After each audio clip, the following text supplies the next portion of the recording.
91,5 MHz. A tecnologia a serviço do bem. 24 horas no ar. Porto Velho, Rondônia, Brasil.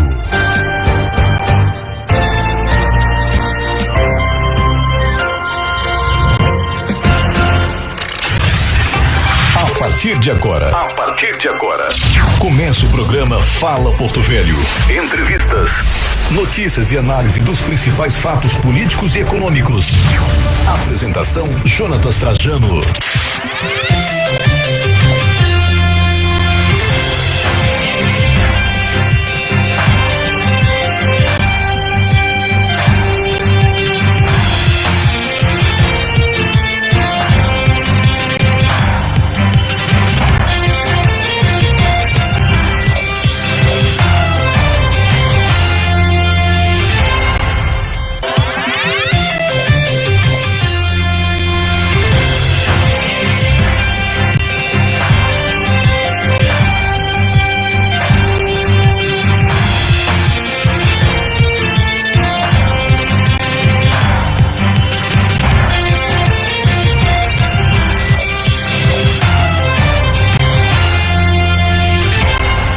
Olá, muito boa tarde, são 13h06.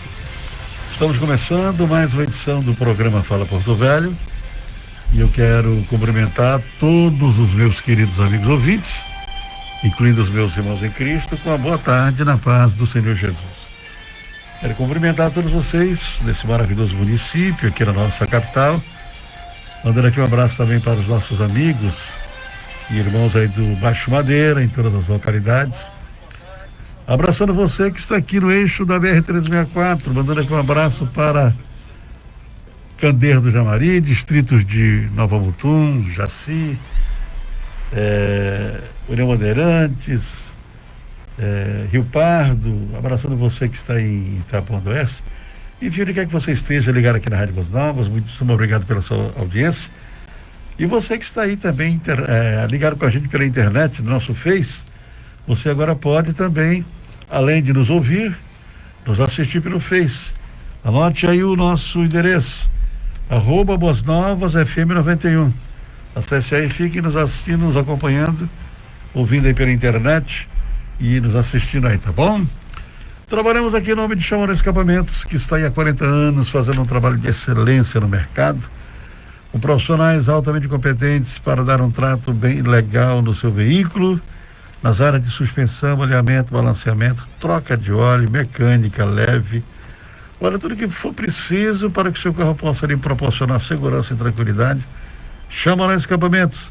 Anote o endereço: Pedro Machado, esquina com Tenreira Aranha. Telefone 3217-3200, ok? Se você, olha, eu sou aqui, vou começar agora nessa sequência de entrevistas a candidatos a prefeito. Hoje quem está nos dando o prazer de estar aqui conosco é o candidato Ramon Cujuí, do PT, que vai conversar com a gente aqui. Você fique à vontade e convidado também a participar do nosso programa, mandando aí pelo WhatsApp da rádio. Aliás, o WhatsApp eu não tenho acesso porque ele está do outro lado. Mas pode mandar aqui pelo WhatsApp da rádio, sim, que eu vou aqui estar, aliás, pelo Face da rádio. Mande mensagem pelo Face.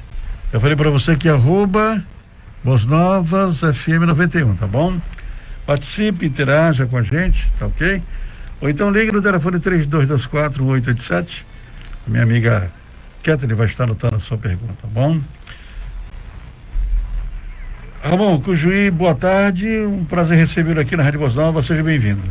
Obrigado, Trajano, boa tarde a você, boa tarde a todos os ouvintes do programa Fala Porto Velho aqui na Rádio Boas Novas. E o prazer é nosso, e agradecer o espaço concedido, porque nós achamos que os meios de comunicação têm essa tarefa de ouvir os candidatos, sim, de trazer esclarecimento para a população para que ela possa aí fazer o melhor juízo possível. Exatamente. Na hora de escolher o futuro prefeito e os futuros vereadores de Porto Velho. Perfeito. Sempre que um candidato vem aqui a primeira vez, o Cujuí, eu costumo pedir que ele fale para os nossos ouvintes a sua história, se você é nascido aqui, se não foi, que ano chegou aqui, onde você trabalhou, onde trabalha, enfim, a sua formação. Queria que você fizesse um resumo aí da sua história aqui em Rondônia. Perfeito. Eu tenho 50 anos, eu sou nascido e criado em Porto Velho. Meu conterrâneo, então. É raro encontrar dois conterrâneos aqui. É raro mesmo. Sou nascido e criado em Porto Velho é o nome Ramon Cujuí é um nome diferente, né? É justamente porque Porto Velho é um lugar de encontros. Né? Sim. Nós estamos perto da fronteira e o nome Ramon Cujuí é o nome do meu avô. Minha mãe é boliviana. Sim. Então, Ramon, na verdade... É bem próximo, né? Bem próximo aqui, perto de Guajará. Ramon é muito comum esse nome no boliviano. Isso, né? o nome na área espanhola toda é muito comum, né? É uma variação de Raimundo. Tá, muito bem. Na verdade, na pronúncia em espanhol é Ramon Currui. Currui, sim, perfeitamente. Meu pai é nordestino, ele veio do Maranhão, né? Aí se encontraram aqui no meio da década de 60. Eu costumo dizer que são as esperanças que se encontram em Rondônia, em Porto Velho. Maravilha, os portos são lugares de encontro, né? A esperança do meu pai encontrou com a esperança da minha mãe e eu sou filho dessas duas esperanças aqui de Porto Velho. Olha só, é isso. Que coisa romântica. mas é muito isso, porque as pessoas vieram para Porto Velho em busca de vida melhor. Sim, verdade. Né?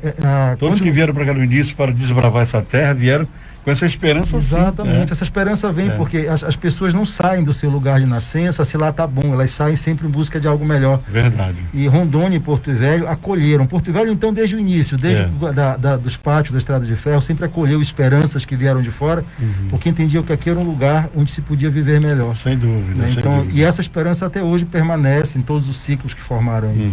Inclusive o Estado, né? Nos anos 70, se tornou um grande destinatário de pessoas que vieram de outros estados do Brasil para fincarem raízes aqui, para aqui desenvolverem, né, um projeto de vida, né? Principalmente nessas municípios do interior, que hoje são grandes cidades, né? E pessoas oriundas de várias partes do Brasil. Hoje, Rondônia é um estado que reúne aqui paranaense, matogrossense, paulista.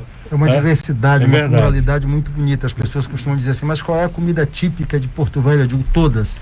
Porque aqui se come um vatapá tão bom quanto feito na Bahia, uma maniçoba tão boa quanto feito em Belém. Um churrasco tão bom quanto feito no Rio Grande do Sul, porque é uma cidade que tem uma pluralidade, uma diversidade enorme. E esses costumes, eles vieram enriquecer, né, a nossa cultura. Sim, aqui, né? Sem dúvida. Aqui tem espaço para tudo, para carnaval, para boi bumbá, tem espaço para o country, né, das festas agropecuárias, tem espaço para tudo. As festas juninas, enfim.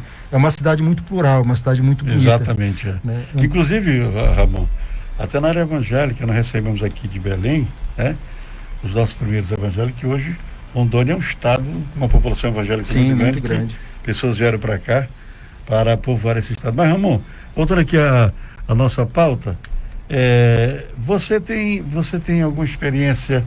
Já foi candidato alguma vez? Não? Já tem alguma experiência administrativa? A gente começa a falar de Porto Velho, a saída. Exatamente. Deixa eu acabar a apresentação aqui, então. Eu sou filho de Porto Velho, nascido e criado aqui, como eu disse.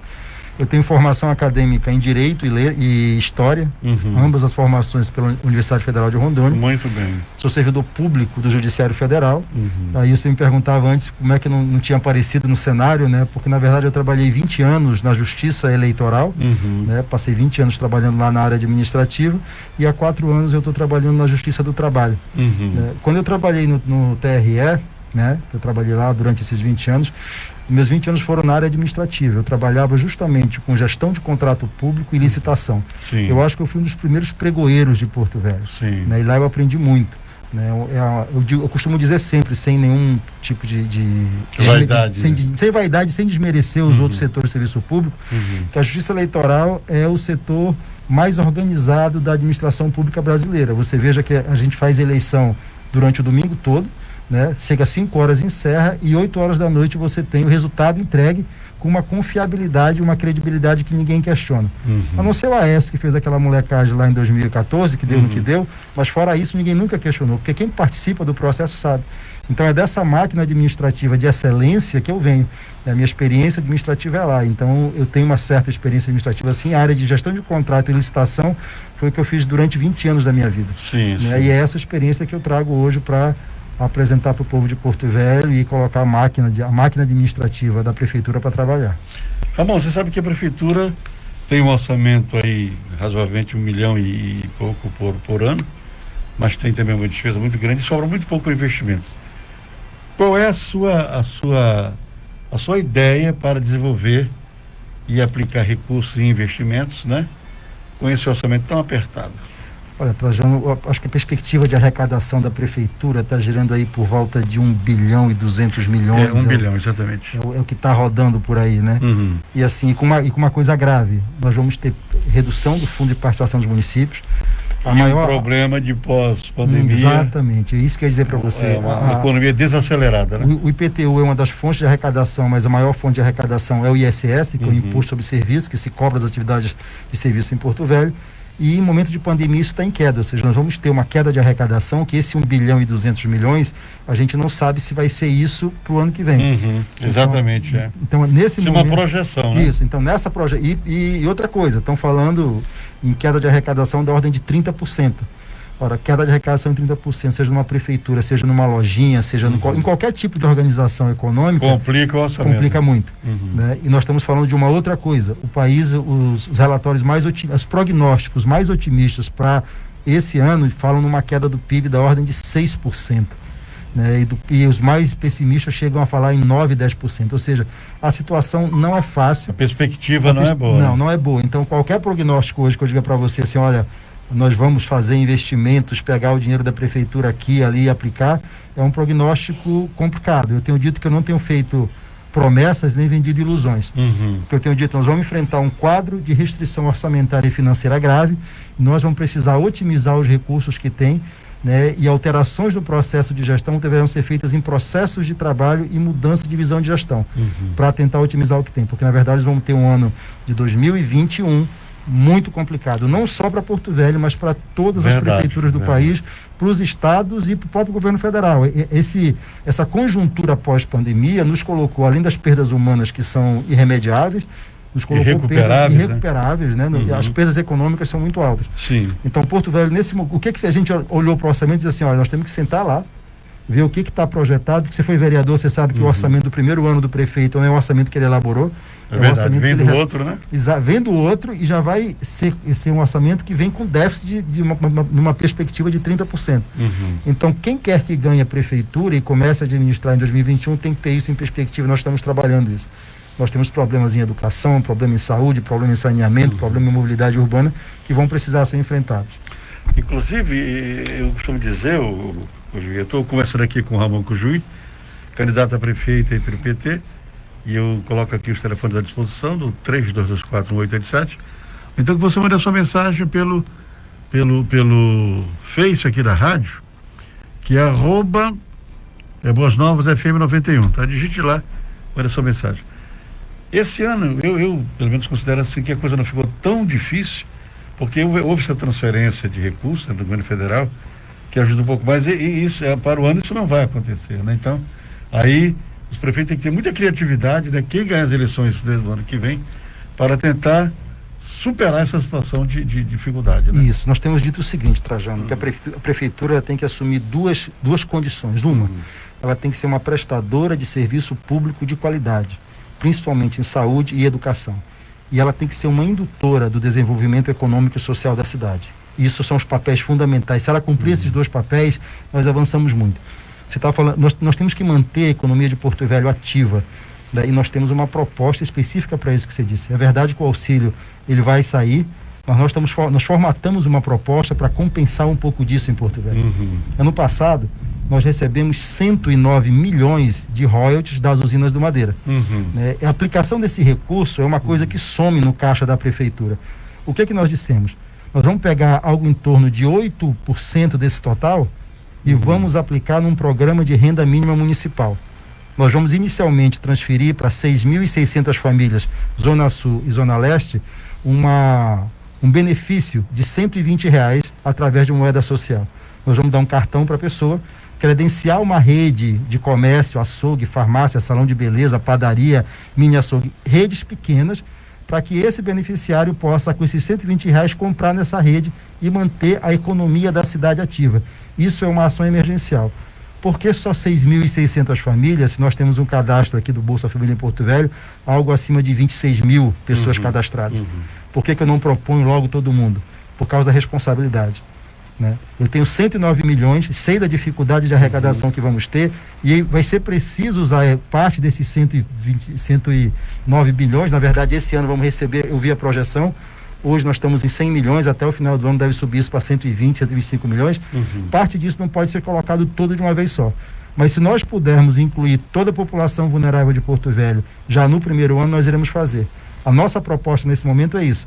A gente está chamando de moeda social. Moeda social chamada beiradeira. É um cartão magnético carregado com R$120, uma rede credenciada, Zona Sul e Zona Leste primeiro, porque são as áreas mais vulneráveis. A pessoa vai receber o cartão e vai ter ele por mês para fazer compras. E com uma vantagem, que ela não vai precisar sair da Zona Sul para ir na Caixa Econômica retirar dinheiro. Isso é carregado automaticamente, porque hoje você faz isso tranquilamente pelo sistema. Pretende criar um sistema nesse... E isso, já funciona assim em Maricá. Maricá é uma cidade que é administrada do PT no Rio de Janeiro, ela recebe royalties da Petrobras, da exploração de petróleo na bacia de Campos lá. E hoje Maricá, que é uma cidade menor do que Porto Velho, Maricá tem 160 mil habitantes aproximadamente, nós temos 540 mil. Quase 600 mil, né? Quase 600 mil habitantes. Então lá em Maricá eles conseguem fazer isso para 43 mil beneficiários. Você veja só, mas os royalties da Petrobras são maiores que o nosso. Nós formatamos uma proposta enxuta nesse momento, que vai jogar R$800 mil por mês aproximadamente nessa zona periférica de Porto Velho. E isso ajuda muito. Tem gente que fala, mas R$120 é pouco. É pouco para quem tem dinheiro para tomar uísque, né, para sair para restaurante. Para uma família que tem uma renda de um salário mínimo, é mais de 10% de aumento. Sem dúvida. É o gás, né? É o arroz, é o feijão, se bem que arroz está muito caro hoje. Subiu muito. Você consegue compensar, você faz duas coisas aí. Uma, você reduz exclusão social e combate fome, porque você está colocando recursos na mão das pessoas que mais precisam. E outra, quem recebe R$120 não guarda isso debaixo do colchão. Ela sai para comprar pão, para comprar Sem comida, dúvida. para cortar o cabelo, para comprar carne. E isso vai parar na mão do comerciante e mantém a economia aquecida. Foi isso que fizemos agora durante a pandemia. O dinheiro circula, né? O dinheiro circula. E cada real que circula, ele pode ser multiplicado por 3 circulando. Então a prefeitura, ela tendo essa inteligência de fazer isso, ela mantém a economia funcionando, as pessoas trabalhando e do outro lado ela está combatendo a exclusão social. Isso está formatado. É Programa Municipal de Transferência de Renda de Cidadania e Moeda Social Beiradeira. Está no nosso programa de governo, nós estamos anunciando já isso, porque isso que você falou é fundamental. Nesse momento de pós-pandemia, nós temos inúmeros estabelecimentos quebrando. Se você anda Porto Velho, de norte a sul, leste a oeste, o que mais tem é placa de vende-se, placa de aluga-se, que eu estou passando ponto, porque as pessoas realmente sofreram os impactos econômicos dessa pandemia. Ô, Cojuí, você no PT, através do Sintero, são pessoas que têm uma batalha muito grande na área, e uma atuação muito grande na área da educação, né? O Sintero, ele tem sempre aí uma atuação muito grande na conquista de direitos, né? Não só salariais, mas vários direitos para a educação. E nessa área específica, né, de educação, eu queria saber qual é a sua proposta, né, no seu governo, né, para caso você venha a vencer as eleições. E com uma ressalva, né, que o Congresso votou ultimamente aí o novo Fundeb, né?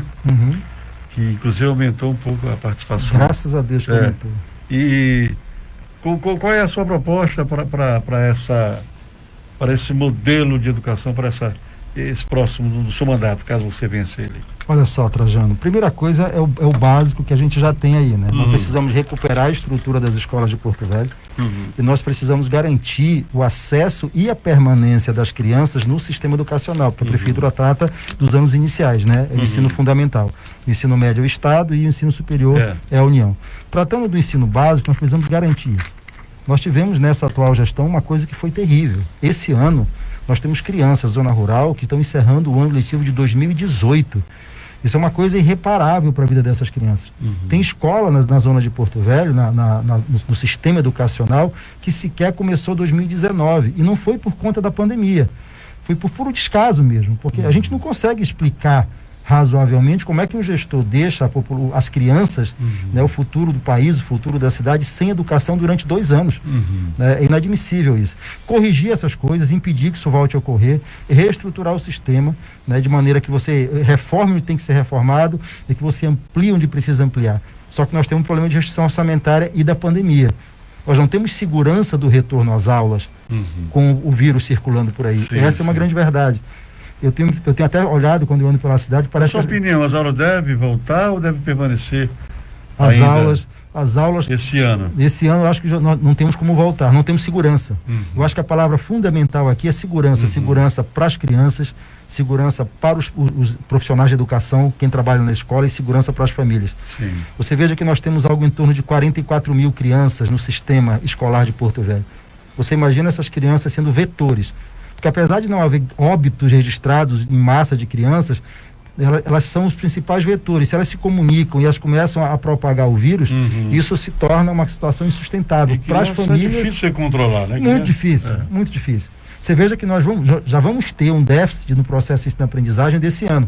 Porque você não prende uma criança 4 horas na frente de um computador, de um celular, aquelas que têm acesso. Verdade. Porque nós estamos falando de uma rede que não tem acesso à educação. Muitas crianças não tiveram acesso a isso. Sim, sim. Então, assim, independentemente de qualquer coisa, o processo de ensino-aprendizagem esse ano em Porto Velho, e não só em Porto Velho, no Brasil e no mundo, ele sofreu um déficit. Nós estamos vivendo um ano atípico. Não tenha dúvida. Acho que nós temos um ano perdido. Nós temos, eu não diria perdido, eu acho que nos ensinou lições.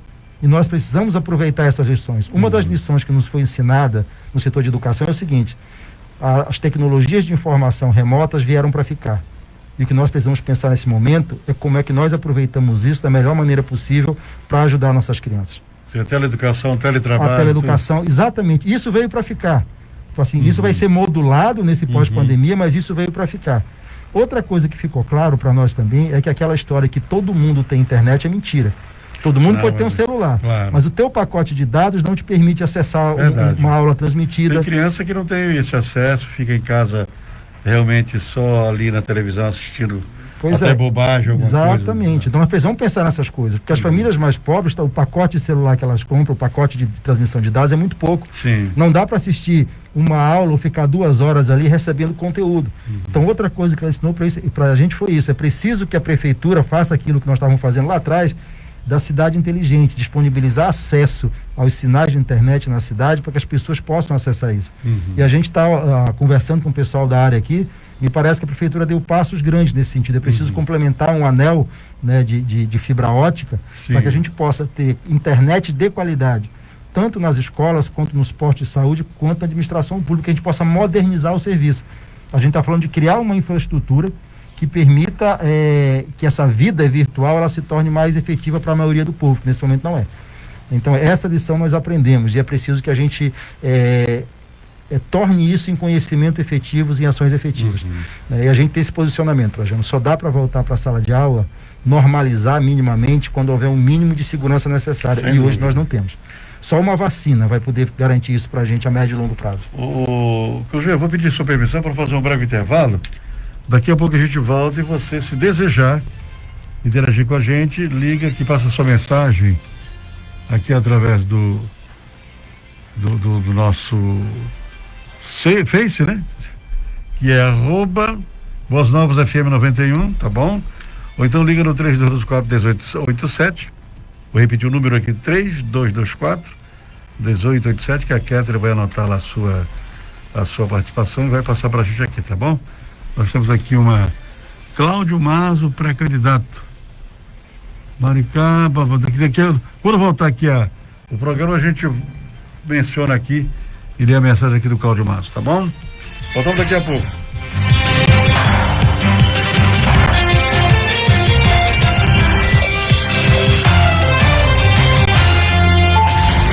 Estamos apresentando o programa Fala Porto Velho com Jonatas Trajano. 91,5 Boas Novas FM. Quantos anos você tinha em 1981? Talvez você nem fosse nascido ainda, mas a Chamarão Escapamentos já estava firme e forte consertando os carros de toda a Rondônia. A Chamarão tem quase 40 anos de excelência e tradição em manutenção automotiva. Soluções em escapamentos, engates, óleos lubrificantes, freios, suspensão, alinhamento e balanceamento. Seu carro precisa de conserto? Chamarão, Avenida Pinheiro Machado, entre Campos Sales e Terreiro Aranha, perto da PRF. Fone 3217-3200. Vai passar. Vai passar. Vai passar. Sim, vai passar, mas ainda não passou. Cada um tem que fazer a sua parte para se proteger e proteger quem está em casa ou nos hospitais lutando pela vida. Até a Covid passar, Precisamos usar máscara, manter o distanciamento nas filas, lavar as mãos com água e sabão e usar álcool gel. Vai passar.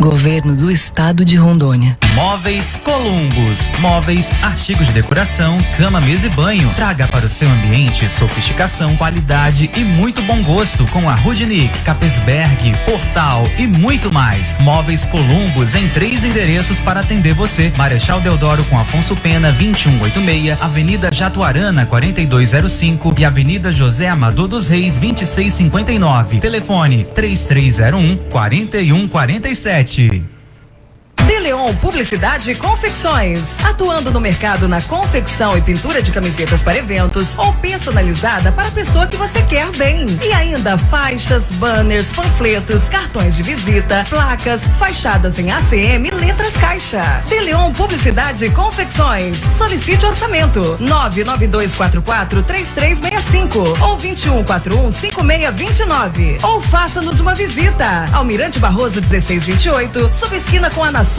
Unidas.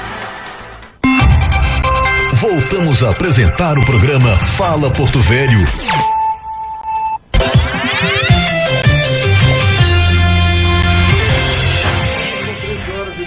Estamos de volta com o programa Fala Porto Velho.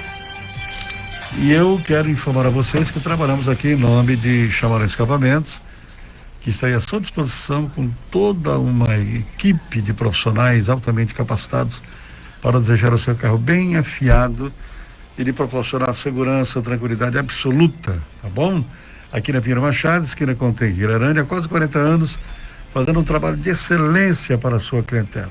Não esqueça, o telefone 3217-3200. Chama no escapamento esperando a sua visita. E eu estou aqui conversando com o candidato a prefeito pelo PT, Ramon Cujuí. E eu estou recebendo aqui hoje, agora, a participação do Cláudio Mazo. Obrigado, Cláudio Mazo, pela sua participação. Ele diz aqui, o candidato Cujuí, Maricá vai receber em 2021 mais de 200 milhões em royalties com 160 mil habitantes, porque Porto Velho não vai receber nem a metade disso no ano que vem, se são quase 600 mil habitantes. É uma comparação bem diferente, candidato.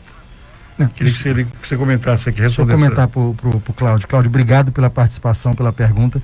É o seguinte, é conta de padeiro, isso é assim. Ele é pré-candidato, talvez seja a vereador, né? Deve ser a vereador, não tem nenhum Cláudio prefeito. Mas de qualquer forma, a gente é boa participação. Um eleitor, quem sabe a gente não ganha até o voto dele, o apoio dele para nossa campanha. Pois é. Cláudio, é o seguinte, é conta de padeiro. É por isso que a gente não fez a proposta de, no primeiro momento, incluir todas as famílias do Bolsa Família.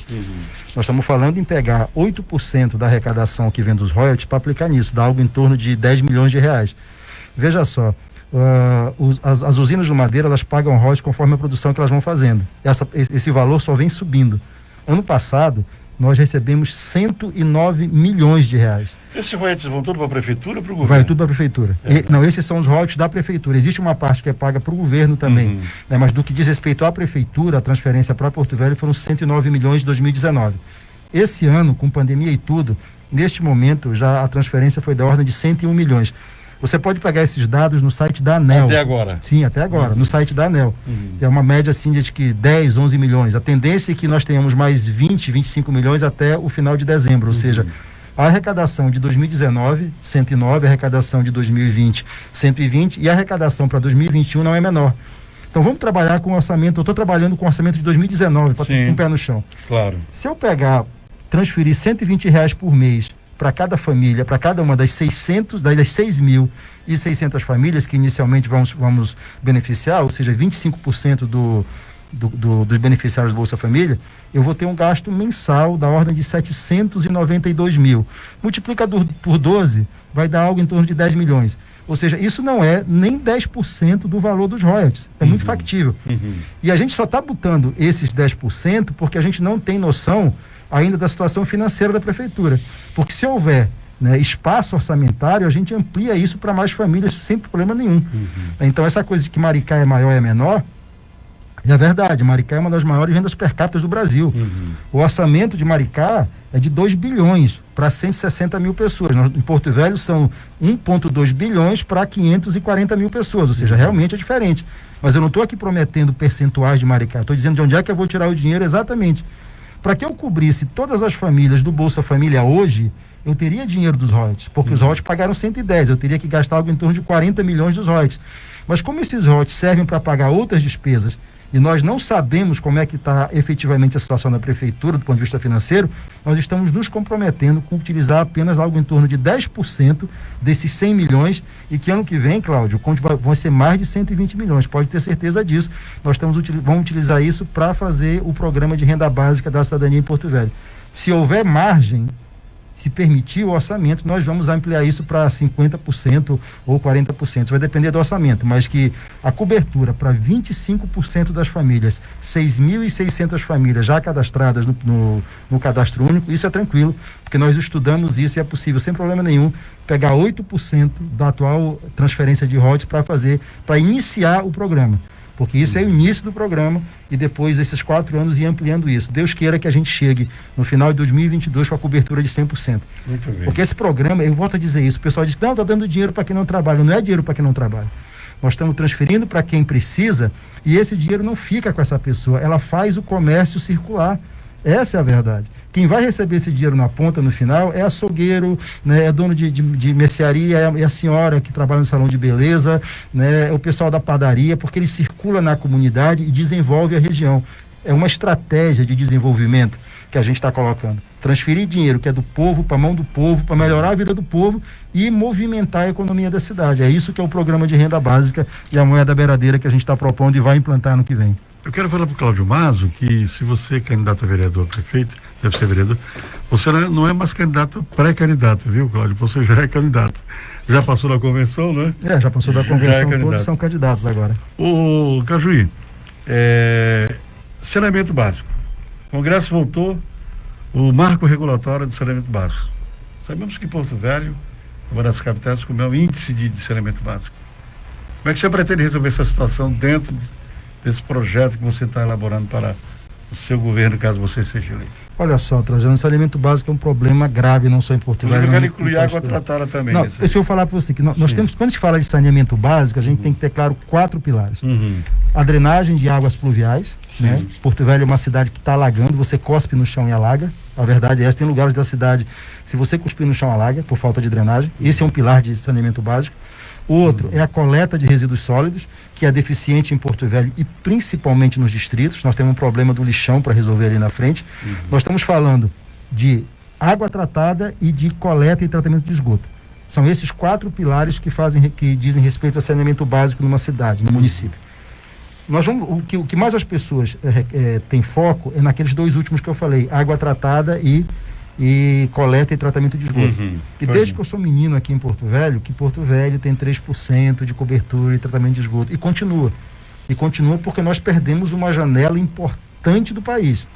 Porque em 2009 o presidente Lula colocou à disposição das autoridades em Porto Velho 900 milhões para instalar a rede de coleta e tratamento de esgoto em Porto Velho, que somados às demais obras do PAC dava 1,2 bilhões, né, para 2009, 2009. O pessoal sabe disso. Qual é o nosso problema no saneamento básico? Eu tomei conhecimento disso, mas eu achei que esse recurso, né, teria voltado não por uma situação de falta de projeto, alguma coisa, mas eles retornaram por falta de projeto. Por falta de projeto. Porque olha só, qual é o problema do saneamento básico? É uma sobreposição de competências. Primeiro, aqui em Porto Velho, o poder público municipal é o poder concedente. E ele deu em 2009 uma concessão de 30 anos para a CAERD, que é uma empresa mista, pública, estadual, para executar o serviço. E boa parte do financiamento é do governo federal. Você não tem como fazer um planejamento para Porto Velho sem lidar, no mínimo, com esses 3 entes. O que acontece? A CAERD perdeu a sua capacidade de gestão. A gente não vai entrar aqui no mérito agora, de por que foi, mas o fato é que boa parte desses 800 milhões, 900 milhões, aliás, que veio, né, 1,2 se somar as obras do PAC que estavam disponíveis, voltou para os cofres do governo federal. Não é que o gestor não tinha dinheiro para executar, é que faltou competência e compromisso para executar. E nós perdemos essa janela. Hoje não há recurso dessa monta disponível. E para resolver o problema do saneamento básico em Porto Velho, nós temos primeiro que finalizar esse... Quem era o gestor municipal nessa época, 2009, 2010? Final do governo Roberto Sobrinho e de lá para cá, governo Mauro e governo Hildon. né? Mas aí que está, a execução desse recurso não era do município, é esse o problema, era da CAERD, que é a concessionária, que é estadual. Que é estadual. Então havia uma sobreposição e aí o município não soube utilizar o seu poder de poder concedente para pressionar a empresa a executar o serviço, enfim, né? E isso tá colocado, mas o quadro é esse hoje, né? As pessoas estão dizendo para nós aí que a saída é privatizar o sistema. Eu já ouvi um gestor dizer que vai decretar a caducidade do contrato da CAERD, contratar o setor privado para assumir. Essa não é a saída Agora, pela Constituição, o fornecimento de água é do município, competência do município, né? Não seria o caso da prefeitura criar uma empresa ou contratar uma empresa para, como os outros municípios do interior já fazem? Isso, mas ela faz isso, ela contratou uma empresa, mas uma empresa pública, que é a CAERD, né? Quando ela pode criar sua empresa municipal? Pode, mas como eu já disse anteriormente aqui, a capacidade de investimento dos municípios e Porto Velho não permite que eu prometa aqui que vou criar uma empresa pública municipal. E quem fizer vai estar mentindo, porque não tem recurso para isso. O que ela tem feito? Ela contrata uma empresa, ela faz se ela vai contratar uma pública, o poder concedente contratou aí a CAERD. Ela pode nesse momento decretar a caducidade da CAERD e abrir uma licitação para contratar uma empresa privada. O contrato da CAERD vai até que ano? O contrato da CAERD são 30 anos a partir de 2009. Mas a argumentação atual é que, como a CAERD não cumpriu os termos, ele pode romper o contrato unilateralmente. Perfeitamente. E aí você cria uma situação em que você abre o espaço para contratar empresas privadas dizendo que isso vai melhorar. E isso é uma ilusão, não vai melhorar. A Energisa está aí para provar para a gente que não vai melhorar, né? O que estão propondo é criar uma Energisa da água para Porto Velho. Quem vive do sistema da Energisa sabe disso. Privatizaram a Aceron, diziam que o sistema ia melhorar. A conta aumentou e o sistema continua. Qual é a proposta do seu governo, então? Primeira coisa, é sentar com a CAERD. Permanecer com a CAERD, mas usar o nosso... Hoje, Porto Velho é responsável por 40% da receita da CAERD. Olha, se eu não puder sentar com o gestor da CAERD e falar, olha, nós temos metas a cumprir, você vai ter aí 2 anos para cumprir essa meta. Não cumprir, eu sou obrigado a decretar a caducidade e mandar embora, né? Aí não tem para onde correr, mas é preciso fazer isso. O gestor público municipal, ele precisa assumir essa responsabilidade de pressão sobre a CAERD. Por que não dá para privatizar, Trajano?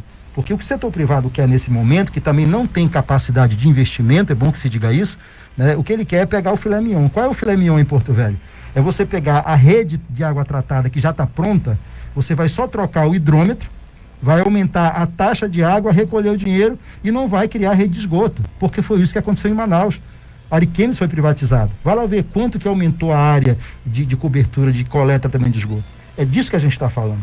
É de um modelo que tem um marco regulatório que favorece as empresas operarem, mas que não garante nada para a população. Com a CAERD aí, pelo menos nós temos um poder de pressão sobre a empresa e nós vamos utilizá-lo.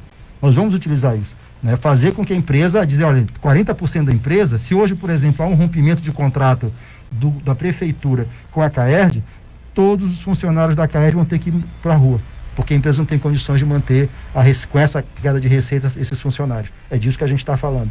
Então, para nós, para resolver o policiamento de base de Porto Velho, não é numa gestão. A gente precisa sentar na mesa, os entes que fazem, nós, poder concedente, a CAERD, hoje o governo do estado como detentor da concessão, o governo federal que tem o dinheiro para financiar a partir disso. Além de fechar esse plano municipal de saneamento, que não está fechado, que vai ser votado na Câmara, nós temos que fechar um plano de execução com metas definidas. Tipo assim, se a gente conseguir fechar o nosso mandato de 4 anos, pegar 2021, entregar 2024, com esse plano definido e com o início de execução com cobertura de 5% a 10%, né, será um grande avanço. Porque tratar a questão do esgoto em Porto Velho não é uma questão só de uma gestão, é uma questão de ter um planejamento para a cidade. Eu vou lhe dar um exemplo aqui, o pessoal de Natal, capital do Rio Grande do Norte, a capital do Sol, eles conseguiram utilizar essa janela do PAC, né, e ampliar a rede deles de coleta e tratamento de esgoto para a ordem de aproximadamente 60% a 65% de cobertura. Falta muito? Falta, mas isso aí é bom, você conseguiu ampliar muito e atender a população.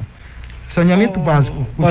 Barromo, eu vou me permitir fazer aqui o PT tem uma política assim, de estatização, né?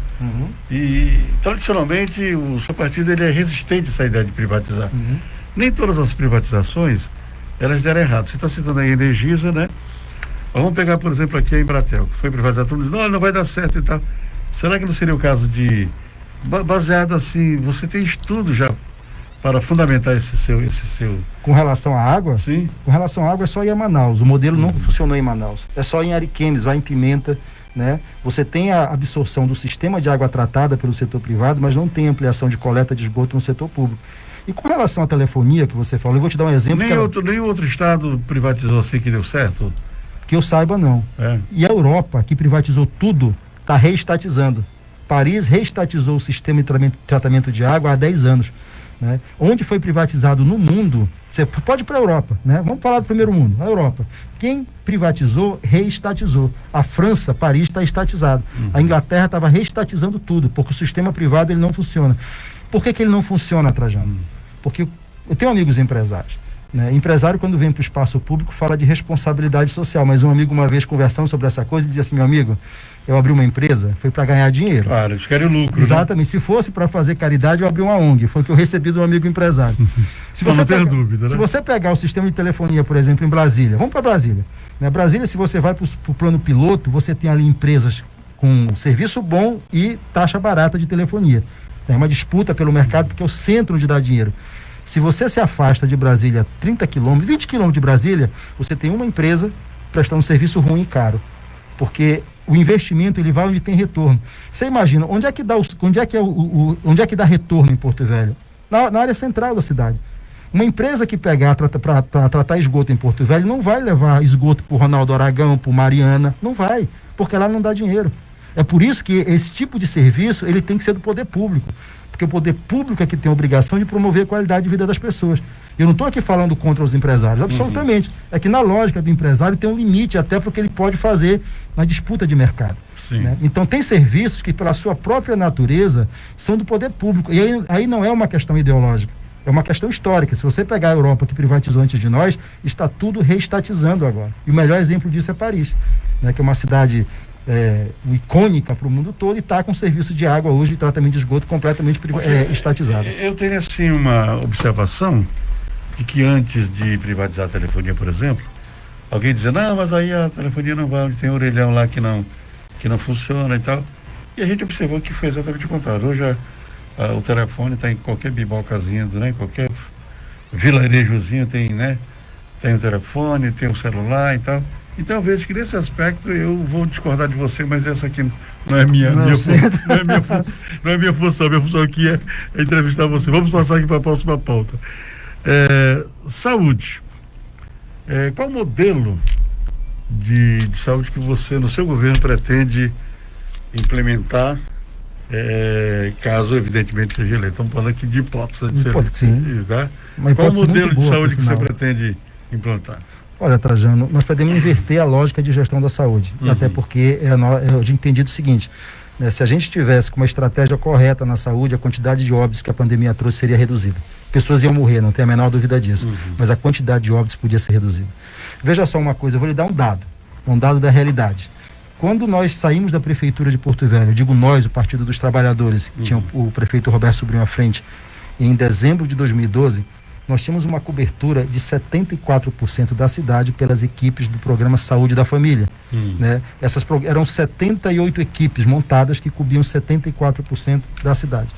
Quando o doutor Mauro entregou a prefeitura dele em 2016, haviam 81 equipes. Como a população aumentou de 2012 para 2016, a cobertura percentual caiu para 63%. Correto? Se você vai no site da prefeitura agora, no mês de fevereiro desse ano, né? Você vê lá que a prefeitura tinha 66 equipes, fazendo uma cobertura de 44% da cidade. Né? Então, assim, há uma queda, né, nessa cobertura de um programa que é estratégico. O que é o Programa Saúde da Família? São equipes multidisciplinares, enfermeiras, médicos, odontólogos e na ponta o agente comunitário de saúde que faz o acompanhamento de 750 pessoas ou 125 famílias. É ele que está na ponta funcionando, é ele que faz o acompanhamento ali das pessoas e isso fazendo a prevenção, ele desafoga as pessoas irem para a unidade básica, para o posto e para a UPA. Né? Esse programa foi desmontado e esse programa, a nosso entender, ele é estratégico, porque aí nós estamos cuidando da saúde e não da doença. Hoje, a gestão da saúde em Porto Velho, ela espera o cidadão ou a cidadã ficar doente e procurar a unidade de saúde. ele desmontou o processo preventivo. Então, a primeira coisa para nós, Programa Saúde da Família, ele é programa estratégico e tem verba do governo federal para isso. Não tem no seu programa de governo, não contempla a construção de um hospital municipal? Está lá. Não, está Pronto-socorro lá. municipal? Sim, Porto Velho, como te falei, como nós sabemos, é uma cidade de 540 mil habitantes. Nesse momento, é necessário um hospital com 100 leitos para Porto Velho, hospital municipal. Isso não temos dúvida. O problema não é o que fazer, mas é o como fazer. Porque para construir um hospital municipal, você precisa de 100 milhões. Para você equipar o hospital, mais 100 milhões. Para você manter ele por ano, mais 100 milhões. Ou seja, o custo não é fácil e nesse momento não tem verba para isso. A gente está com... Mais viável, então, é fazer o programa... Não. São duas coisas diferentes. São etapas. Nós precisamos reestruturar o que foi desestruturado. Deixa eu interromper você aqui para transmitir aqui um recado da minha amiga e senadora Fátima Cleide. Ramon, transmita meu abraço ao amigo Trajano. Saudades. Igualmente, minha amiga senadora Fátima Cleide. Meu abraço a você, muito obrigado. Eu li aqui, o Ramon já está recebendo aqui a sua recomendação, tá bom? Um abraço, senadora. Um abraço, Fátima. Nós falamos de educação ainda agora há pouco, né? E falamos do Fundeb. Fátima foi fundamental na aprovação, na criação do Fundeb lá quando era senadora. Sim. Os melhores mandatos que Rondônia já teve. Voltando à questão da saúde, é preciso. É a coisa da reconstrução, Trajano. E eu não vendo ilusão. Nós precisamos, primeiro, reestruturar o Programa Saúde da Família. Nós precisamos reequipar os postos que nós já temos. O hospital, ele está no horizonte do futuro. Só que eu dizer para você, olha, Trajano, assim que eu entrar, a nossa prioridade é construir um hospital, é mentira, até porque não vai fazer. Mas está no nosso programa de governo, que está no TRE, lá, a construção do hospital municipal. Ele é uma coisa que é necessária fazer em Porto Velho. Há muito tempo, não pode ter só o Hospital de Base e o João Paulo e que não atendem só Porto Velho e só Rondônia, porque se você está na BR, é todo dia ambulância descendo para Porto Velho. E se você vai aqui para o Humaitá, a mesma coisa. Nós atendemos Rondônia inteira em Porto Velho e parte da população do sul do Amazonas. Então não tem sistema que resista a isso. E Porto Velho precisa de um hospital municipal. E eu quero lembrar você que alguma coisa aqui é o seguinte: foi numa administração do PT que saiu a maternidade municipal. Né? Uma coisa que era uma promessa de anos e anos que saiu no hospital municipal. O nosso compromisso de construir um hospital municipal, ele está no horizonte, né? De você pensar esse lugar, discutir com o Conselho de Saúde, né? A necessidade, ela existe, mas eu dizer que nós vamos fazer seria uma grande responsabilidade. Entendi. Se nós tivermos um projeto de futuro, exatamente, né? No meio do mandato ou no final do mandato entregar o projeto pronto e lançar a pedra fundamental e começar a construir, será um grande avanço. Porque uma coisa que eu tenho tido muita responsabilidade nessa campanha é isso, é dizer assim, eu vou fazer o hospital, e te perguntar como é que você vai fazer, não interessa, eu vou fazer. Né? Nós estamos com o pé muito no chão, né, com relação a isso, é um investimento alto, né? Você vai precisar de viabilizar recurso com o governo federal, né, com o governo estadual, porque a política de saúde lá é uma política integrada, é o SUS.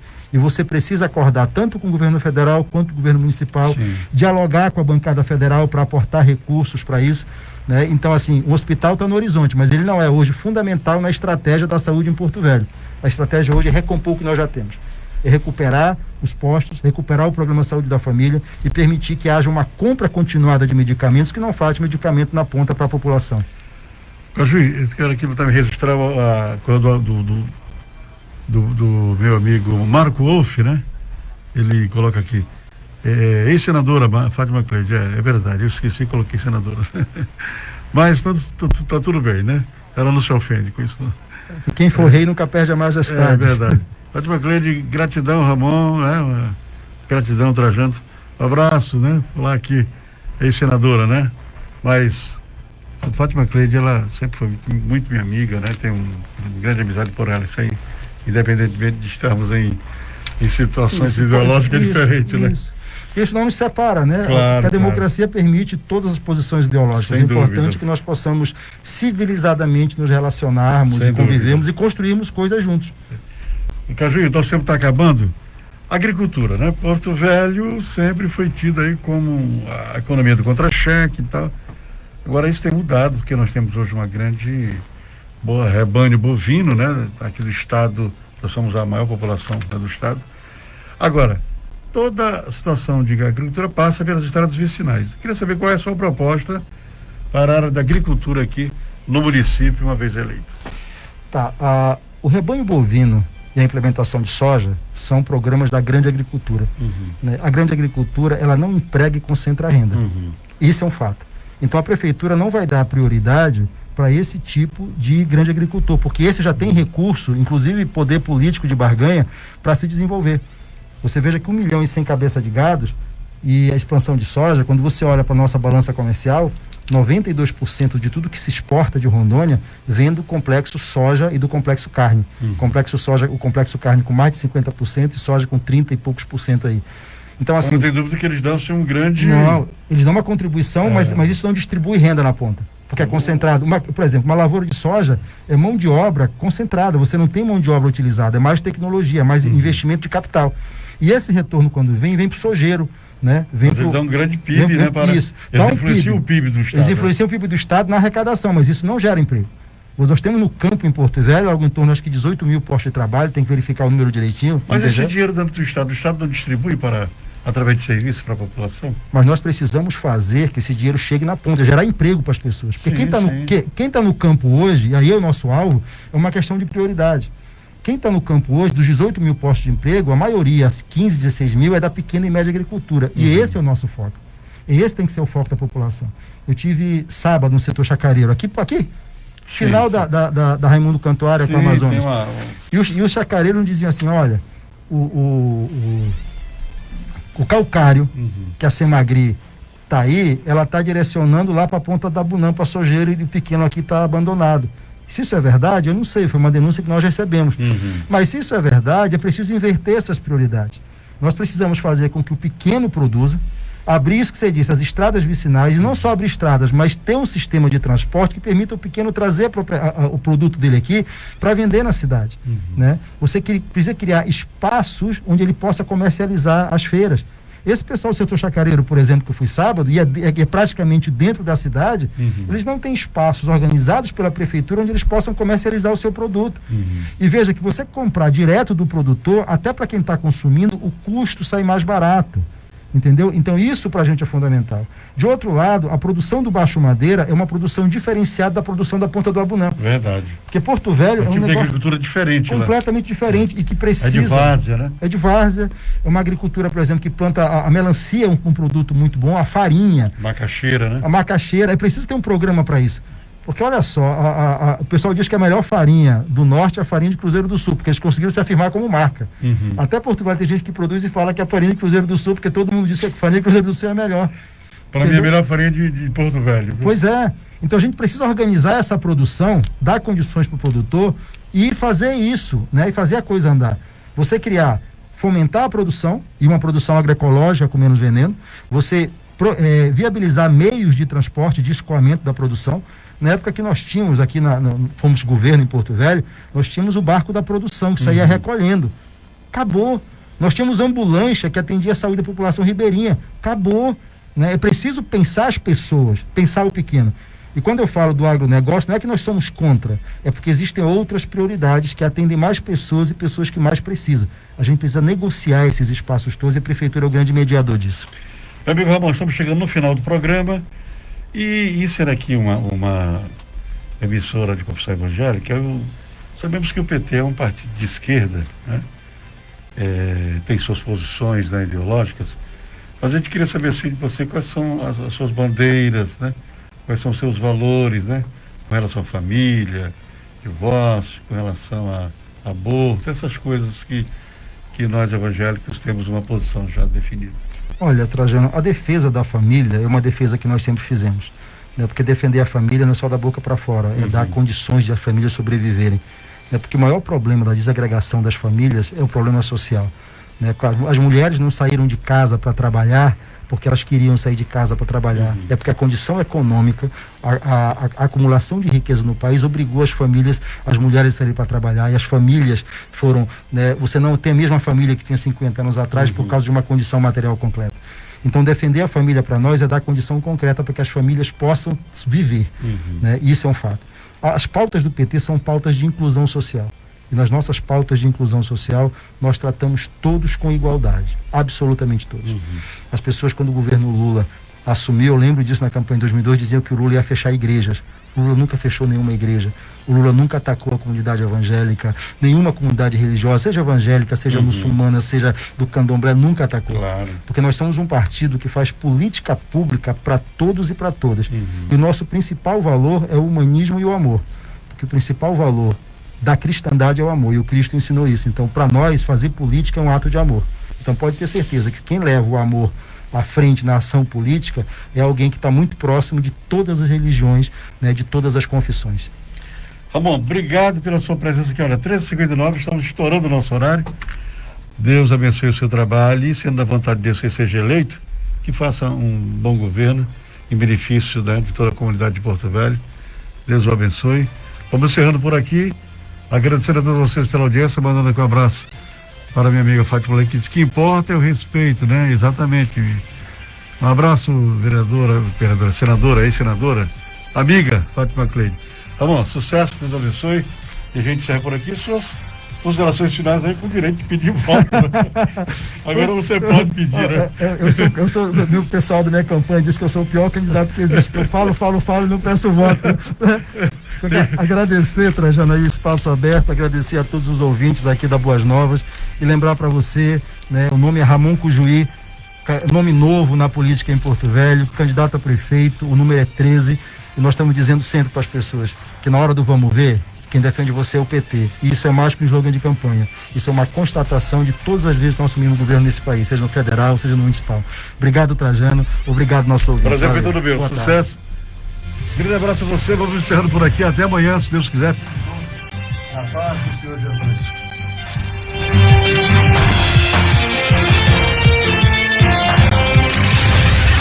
Você acabou de ouvir programa Fala Porto Velho com Jonatas Trajano, que volta amanhã a partir das 13 horas. Oferecimento Chamarão Escapamentos.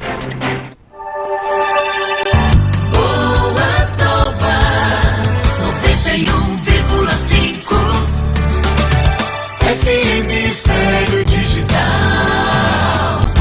Água mineral Caiari informa a hora certa. Boas Novas.